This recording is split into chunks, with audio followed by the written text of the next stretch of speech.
The Pixel 9 Pro and 9 Pro XL prove how AI features complement the experience with practical features that just work, all while sporting upgrades to their display, cameras, and performance. After using the Pixel 8 Pro for over 6 months as one of my daily drivers, I can tell how it has exceeded my expectations. Not only is it one of the best Android phones around, but also one of the best phones overall with its impressive AI features and camera performance. That's why I am eager to test its successors, the Pixel 9 Pro and Pixel 9 Pro XL. The company is rearranging its Pixel lineup because instead of just one flagship model, we are getting two instead, while the standard Pixel 9 and Pixel 9 Pro Fold round things out on the other ends of the spectrum. Given the popularity of the iPhone 15 Pro Max and Galaxy S24 Ultra, Google's turbocharging its new Pixels with newer cameras, durable designs, and more helpful AI features.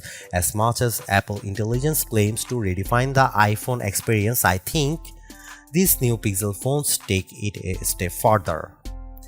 In my Pixel 9 Pro and 9 Pro XL hands-on, I will explain the main differences between the two as well as sharing my early impressions to see if they are worth the money.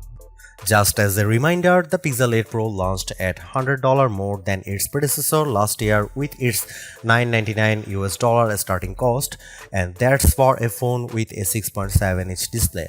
That's why the Pixel 9 Pro XL is regarded as its true successor because of its 6.8-inch display, whereas the Pixel 9 Pro has a smaller 6.3-inch one. Unfortunately, Google's also marking up the prices of its new Pixels. I think it's a mistake because Pixels have historically undercut the competition, making them much more appealing options without forking over the typical flagship cost. The Pixel 9 Pro and 9 Pro XL fetch for $999 and $1,099 respectively, which means yet another $100 increase for a phone with the same sized screen as the Pixel 8 Pro. Pixel 9 Pro and 9 Pro XL pre-orders are available right now with 4 color options to choose from: Obsidian, Porcelain, Hazel, and Rose Quartz.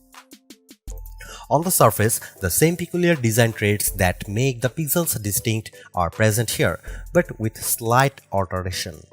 Most notably, I like the redesigned camera bar on the back of both phones, which now is an elongated pill-shaped protrusion as opposed to edge-to-edge one in past devices. While I have been accustomed to handling the Pixel 9 Pro XL's size, it's refreshing feeling to hold the smaller Pixel 9 Pro. Apart from the camera cutout, the designs of the new Pixel phones make them look eerily similar to the iPhone 14 Pro series due to the polished metal trims that are not flat as opposed to contoured.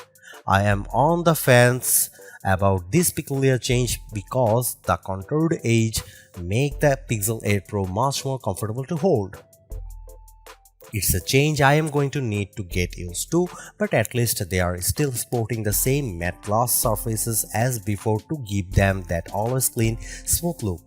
Google claims they are twice as durable as the Pixel 8 generation, while Corning Gorilla Glass Victus 2 protects the screens.